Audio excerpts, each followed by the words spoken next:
ओम शांति। आज प्यारे मीठे भगवान की मीठी मुरली मंथन की डेट है 17 दिसंबर 2020। तो चलिए हम सभी, बाबा ने आज हमें क्या बोला, इसे ओम के उच्चारण से हम बाबा को याद करते हैं और बाबा का आह्वान करके यह ज्ञान सुनते हैं। ओम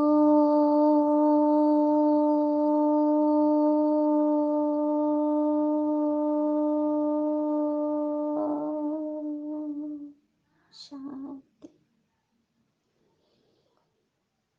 मैं आत्मा अपने शिव पिता को दिल से, आत्मा से याद कर रही हूँ, क्योंकि एक वो ही तो है जो हमें हर हाल में चलना सिखा रहा है। हर परिस्थिति में बाबा हमें जीना सिखा रहे हैं। किस तरह से हम कभी भी रुकने वाले नहीं हैं। चलना ही हमारा जीवन है। बस जब तक जीना है, यह ज्ञान अमृत पीते रहना है, क्योंकि इसी के द्वारा ही तो हम अपना व सर्व का कल्याण कर सके। बाबा ने हमें चुना।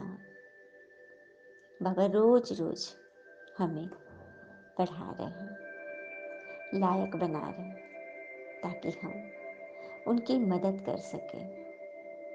बाबा हमारे लिए स्वर्ग स्थापन करने आए हैं, नई दुनिया बनाने आए हैं। हमारे द्वारा, हमारे कर कमलों से उसकी नींव रखी जा रही है।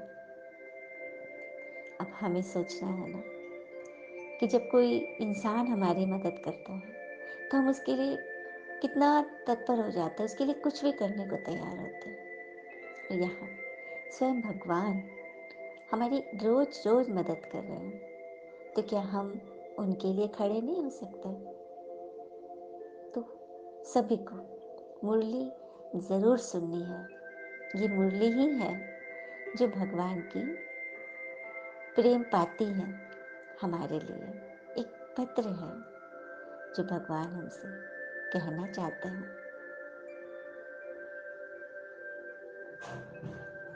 चलिए बाबा ने क्या बोला, हम सभी बहुत प्यार से सुनते हैं।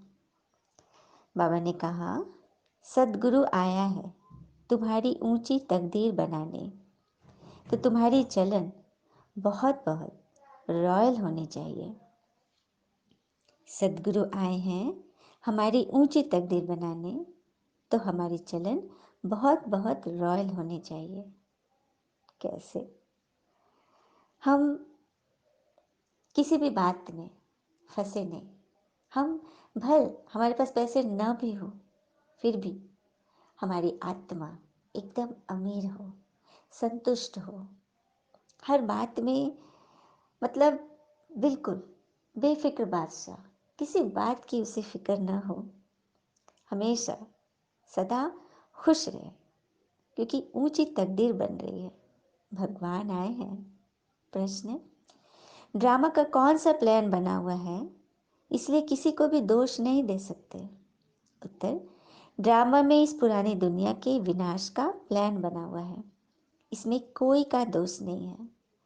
इस समय इसके विनाश के लिए प्रकृति को जोर से गुस्सा आया है।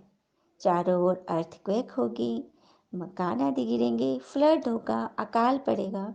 इसलिए बाबा कहते हैं, बच्चे अब इस पुरानी दुनिया से तुम अपना बुद्धि योग निकाल दो, सतगुरु की श्रीमत पर चलो। बाबा ऐसा इसलिए कह रहे हैं, बाबा देखो आने वाली जो समय है ना, उसको पहले से ही आगाह कर रहे हैं कि बच्चे ऐसे ऐसी चीज़ें आएंगी। उसके लिए किसी का कोई दोष नहीं। ये सब प्लान, मतलब विनाश के प्लान में नूंद है। सब कुछ ऑटोमेटिक मोड में डला हुआ है। ये सब कुछ आने वाले हैं, तो तुम्हें आश्चर्य नहीं खाना है। मतलब बुद्धि उसमें नहीं फंसा देना कि क्यों हुआ, कैसे हुआ, अब क्या करें। नहीं, हमें उसके लिए तैयार रहना है और अपने पुरुषार्थ पर और तीव्रता से आगे बढ़ जाना है। जीते जी देह के भान को छोड़ना है, अपने को आत्मा समझ बाबा को याद करने का पुरुषार्थ करना है। कहते भी है ना कि यदि हम शांतिपूर्ण और खुश हैं तो हम स्वयं अर्थात आत्मा के बहुत करीब हैं। लेकिन यदि हम दुखी और तनावग्रस्त हैं, चिंताग्रस्त हैं, प्रश्नग्रस्त हैं, तो हम अपने अहंकार के बहुत करीब हैं। अब हमें सोचना है कि हम किसके करीब हैं। और कहते भी है ना, it is well known said, a caring relation doesn't require large talk, a soft message is enough because it's not the mouth that speaks, it's the heart that feels। अर्थात एक केयरिंग रिलेशन, एक प्रेमपूर्ण संबंध, सहयोगी संबंध, उसके लिए बहुत लंबी लंबी बातें नहीं ज़रूरत है। हाँ, एक सॉफ्ट मैसेज, एक हल्का छोटा संक्षिप्त संदेश ही काफ़ी है। क्योंकि ये मुख नहीं है जो बोल रहा है, बल्कि ये हर्ट है जो फील कर रहा है। मतलब आप क्या फील कर रहे हैं, आपके वाइब्रेशन के अंदर चल रहे हैं, छोटा सा भी, हल्का सा भी काफ़ी है किसी के साथ अच्छा संबंध जोड़ने के लिए। तो हमें लंबी चौड़ी बातों में नहीं जाना है, हमें शॉर्ट एंड स्वीट अपनी बातों को अपने भाव से समझाना है। और आज की मुरली का गीत भी है बहुत सुंदर कि हमें बिल्कुल भी माया से घबराना नहीं है, और ये टेढ़ी मेढ़ी माया के डगर है ना, उस पर हमें कैसे चलना है, ये गीत हमें बहुत अच्छी रीति समझाएगी। हमें उन राहों पर चलना है जहाँ गिरना और संभलना है। हम हैं वो दिल औरों के लिए जिन्हें तूफानों में जलना है। हमें उन राहों पर चलना है जहाँ गिरना और संभलना है। जब तक न लगन हो सीने में, बेकार है ऐसे जीने में। चढ़ना है हमें चंदा की तरह, सूरज की तरह नहीं ढलना है। हमें उन राहों पर चलना है जहाँ गिरना और संभलना है। आकाश से आती है ये सदा, हम आए अगर तो जीना जला। कभी गम है यहाँ, कभी है खुशियाँ, हर हाल में हमको पलना है। हमें उन राहों पर चलना है जहाँ गिरना और संभलना है। हम हैं वो दिए औरों की तरह जिन्हें तूफानों में जलना है। अब शांति, तो किन राहों पर चलना है? गुरु की राह पर चलना है। तो ये कौन से गुरु हैं? उठते बैठते मनुष्यों के मुख से निकल जाता है ना वाह गुरु, लेकिन गुरु तो यहाँ अनेक है। तो वाह गुरु किसको कहेंगे, किसकी महिमा गाएंगे? सदगुरु एक भगवान है, बाकी भक्ति मार्ग में तो ढेर के ढेर गुरु है। कोई किसकी महिमा करते तो कोई किसकी महिमा करते। बाबा इसको बता रहे हैं ना कि आजकल के गुरु लोग तो गंगा स्नान पर व तीर्थों पर ले जाने के गाइड बन जाते हैं, पर सतगुरु तो ऐसे नहीं है। मतलब भगवान तो हमें सिर्फ तीर्थों पर नहीं ले जा रहे, कोई शारीरिक मतलब यात्रा नहीं करा रहे बाबा। बाबा तो हमें हमारी आत्मा को यात्रा करा रहे। हाँ, तभी तो हम पुकारते हैं ना भगवान को, हे पतित पावन आओ। और पतित पावन सतगुरु अर्थात गुरुओं के परम सतगुरु को कहा जाता है, जो कि हमें पावन बना सकते हैं। बाकी ये गुरु दे के गुरु तो हमें पावन बना ना सके। वह कोई ऐसे नहीं कहेंगे कि माम एकम याद करो, वो कभी नहीं कहेंगे ना दुनिया के गुरु कि मुझे याद करो। बल गीता आदि भी पढ़ते हैं, परंतु अर्थ का किसी को पता नहीं। मतलब सिर्फ पढ़ लिए, रट लिए। क्या रहस्य है? भगवान ने ऐसा क्यों बोला? क्यों गीता में हिंसक युद्ध दिखा दिया गया है? ये किसी को नहीं पता। ये भगवान ने आकर बताया कि कोई हिंसा की बातें नहीं है, कोई अस्त्र शस्त्र की बात नहीं है। यहाँ तो अपने अंदर मन में ही तो हिंसा चलती है। कभी धर्म पक्ष की, कभी अधर्म पक्ष की। कभी हम अच्छे मूड में होते हो, कभी मूड ऑफ, मतलब हम आसुरी बुद्धि के हो गए। तो इसी पर तो जीत पाना है, जो बाबा ने आकर समझाया। फिर आगे बाबा कह रहे हैं, मंदिर जो बनाते हो अथवा जो बड़े बड़े विद्वान आदि हैं, उनसे पूछो सत्युग आदि में इन्होंने जन्म कैसे लिया, तो बता नहीं सकेंगे। मतलब देवी देवताओं ने जन्म कैसे लिया, किसी को नहीं मालूम। तुम जानते कि यह वही गीता है। गीता ही देवी देवता को जन्म देती है। गीता पढ़ते आए, लेकिन उससे फायदा कुछ भी नहीं लिया, उठाया ही नहीं कुछ फायदा, क्योंकि भगवान जैसा देवी देवता बने ही नहीं ना। अब तुमको भगवान बैठ सुनाते हैं। तुम कहते हो बाबा हम आपसे 5,000 वर्ष पहले भी मिले थे। क्यों मिले थे? स्वर्ग का वर्षा लेने, लक्ष्मी नारायण बनने के लिए। कोई भी छोटे बड़े बूढ़े आदि आते हैं तो ये जरूर सीख कर जाते हैं, है ना। एम ऑब्जेक्ट भी सबकी यही है। मतलब कहने का भाव है कि इस संस्था में, जो पाठशाला में जो भगवान पढ़ा रहे हैं टीचर बनकर, वहाँ बच्चे बूढ़े जवान सभी आयु के लोग पढ़ते हैं और सीख कर जाते हैं। यही तो है हमारी सत्यनारायण की सच्ची सच्ची कथा, जिससे हम नर से नारायण और नारी से श्री लक्ष्मी जैसा पद पाते हैं। भगवान ही आकर हमें राइटियस रास्ता बताते हैं। देही अभिमानी बनने में मेहनत लगती है, घड़ी घड़ी अपने नाम रूप में हम फंस पड़ते हैं। बाबा तो कहते हैं इस नाम रूप से न्यारा बनो। सच बात है, ऐसा कोई साधु संत तो सिखा ही नहीं सकते कि शरीर को भूलो, आत्मा में टिको, मुझे याद करो। कभी किसी ने सुना कि किसी संस्था में ऐसा बताया जाता है? या फिर अपने शिष्यों को बच्चे बच्चे कहे, हो ही नहीं सकता। तो ये सब कुछ तो स्वयं भगवान बैठ बताते हैं कि तुम्हें किस तरह से अपने आप को पवित्र बनाना है। हाँ, सच्ची राह पर तुम कैसे चलोगे, ये हमें भगवान बताते हैं। नहीं तो हम द्वापर से तो वही करते आए, तीर्थों की खूब यात्रा करी, लेकिन कौन घूमा? जैसे कि एक बार की बात है, कुछ व्यक्तियों की टोली तीर्थों पे जा रही थी। हाँ, बहुत सारे तीर्थ को उन लोग को घूमना था, एक बस उन्होंने ठीक किया था। तो एक महात्मा जैसे थे, उनके पास गए, बोले चलिए महात्मा जी तीर्थों के हम लोग दर्शन करके आते हैं। महात्मा जी बहुत पहुंचे हुए थे। उन्होंने बोला कि नहीं, मुझे यहाँ कुछ काम है, सो ये मेरा कद्दू है, हाँ, इसे ले जाओ, इसे घुमा के ले आओ। तो मुझे लगेगा कि मैं घुमाया, तो उन लोग तो थोड़ा मुस्कुराए, लेकिन सोचा कि महात्मा जी हैं तो कुछ जरूर राज होगा। उन्होंने बड़े से कद्दू को ले लिया और महात्मा जी कहा था जहाँ जहाँ जाना इनको दर्शन कराना और गंगा स्नान वगैरह जो तुम लोग करोगे तो इसको भी कराना। बोले ठीक है। उन लोगों ने ले लिया वो कद्दू। जहाँ जहाँ गए, जितनी नदियों में उन्होंने स्नान किया, जहाँ जहाँ पूजा कराया, सब कुछ उस कद्दू को कराया और लौट कर आए तो महात्मा जी को कद्दू पकड़ाए कि लीजिए आपका कद्दू। बोला अच्छा, ये इसने पूरे शहर कर ली, सारा चीज घूम लिया, दर्शन कर ले, स्नान कर ले? तो हाँ हाँ, जो जो हमने किया ना, ये पूरा कद्दू सब कुछ किया। तो महात्मा जी बोले अच्छा चलो, आज मैं ये कद्दू का मतलब भोग लगेगा, इसको मैं बनाऊंगा और आप सब लोग खाना। तो इन लोग बड़े खुश हो, करे वाह, तो प्रसाद रूप में हो जाएगा, महात्मा जी अपने हाथों से बनाएंगे। और सबने कद्दू जब बना और जब थाली में सबके आया परसा, तो जब मुंह में डाले तो सबने उसको फेंक दिया, थूक कर दिया, क्योंकि कद्दू एकदम कड़वा था।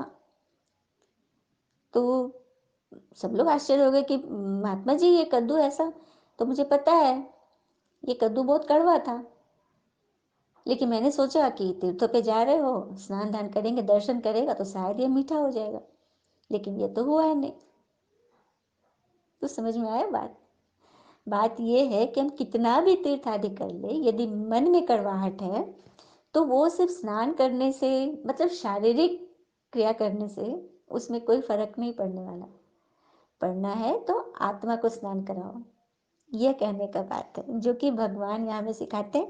और परमात्मा आगे इस बात से सिद्ध है कि हमारी आत्मा का कल्याण हो रहा है, क्योंकि आत्मा का कल्याण सिवाय परमात्मा के तो कोई नहीं कर सकते, है ना। फिर बाबा आगे बोल रहे, तुम्हारी वृद्धि हो जाएगी तब राजधानी स्थापन होगी। बाबा समझाते तो बहुत सहज है कि यह राजयोग द्वारा तुम सभी स्थापन कर रहे हो। जितना जितना तुम योग बल जमा करोगे ना, तो दुनिया नहीं तैयार होगी और प्रजा भी कितनी ढेर बनेगी। माला भी बननी है। मुख्य तो जो बहुतों की सर्विस कर आप सामान बनाते हैं, वही माला का दाना बनते हैं। लोग माला फेरते हैं ना, परंतु अर्थ कुछ भी नहीं समझते। बाबा ने बताया कि जो माला फेरते हैं ना, भक्ति में ये रस्म है माला फेरने की।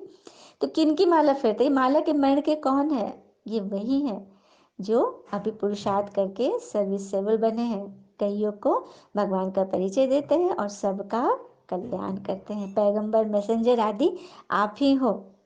कितनी सुंदर बात बाबा ने बताई है ना। अच्छा, मीठे मीठे बच्चों प्रति भगवान के नमस्ते।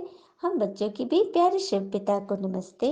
और बाबा दिल से सभी आत्माओं की तरफ से आपको very very very good morning.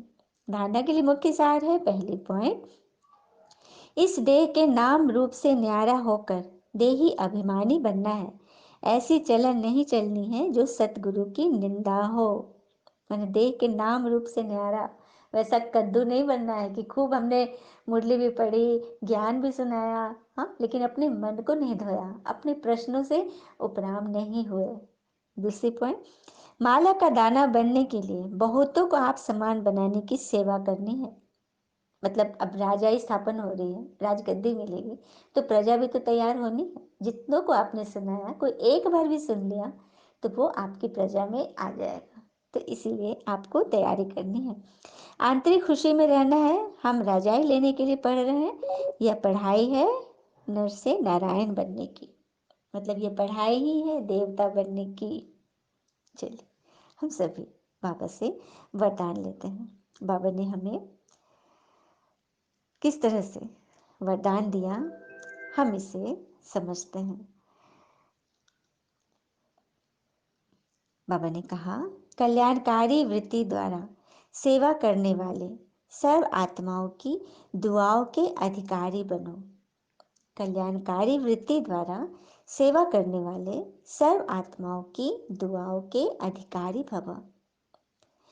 कल्याणकारी वृत्ति द्वारा सेवा करना, यही सर्व आत्माओं की दुआएं प्राप्त करने का साधन है। अब कल्याणकारी वृत्ति क्या है? वृत्ति अर्थात हमारा ऑरा, हमारा वाइब्रेशन, कि हमारे अंदर क्या चल रहा है, हमारे मन में क्या चल रहा है, उससे हमारा ऑरा निर्मित होता है, जो कि काफ़ी रेंज तक जाता है। ये हम सबको अनुभव है कि जो व्यक्ति अंदर से हमारे लिए अच्छा नहीं सोचता है, उसके पास जाने में भी हमें हिचकिचाहट होती है। उसके कमरे में भी जाएंगे तो हमें भारीपन महसूस होता है ना।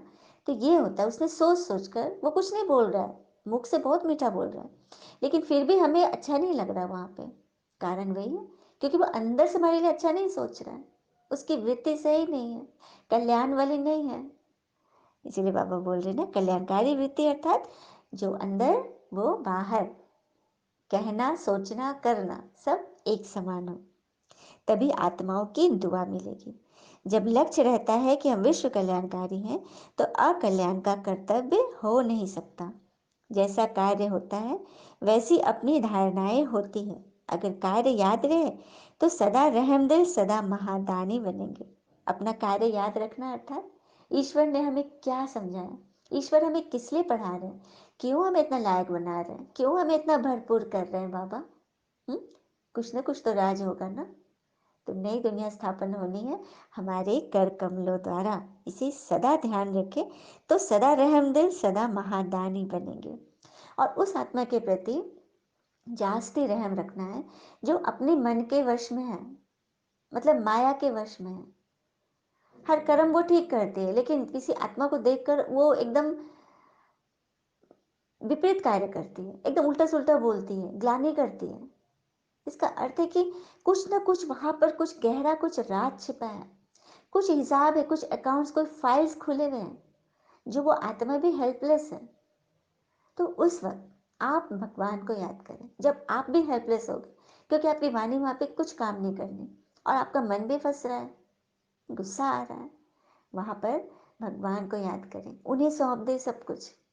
वो गीत था ना बहुत सुंदर, तुझे सौंप कर सब चिंता फिकर, तुझे सौंप कर सब चिंता फिकर, देह दुनिया से हम हो गए बेफिकर।